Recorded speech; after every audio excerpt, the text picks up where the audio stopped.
Message दाना दोन करेलू फोन लगाइले तो बन करेलू। अच्छा ए सुना बोला काहे तू मैसेज दाना दोन करेलू फोन लगाइले तो बन करेलू।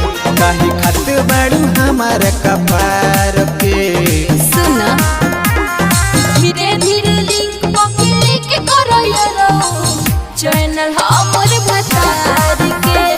धीरे धीरे लिंक पकड़ के करो यारो चैनल हमर भतार के। का समझ म्यूजिक बाय मनु राज।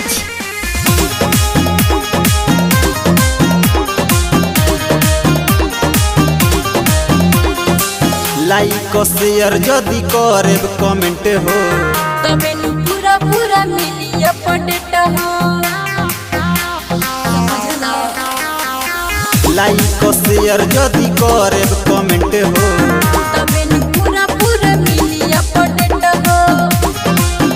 जनी डाल परेशानी में बेकार के हे हो धीरे धीरे लिंक पकड़ के करो यारो चैनल हमर भतार के। धीरे धीरे लिंक पकड़ के करो यारो चैनल हमर भतार के।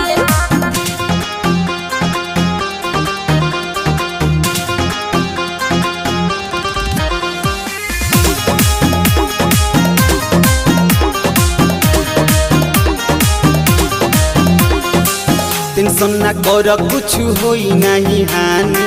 कृष्ण सोलेंदर के हम जानतानी।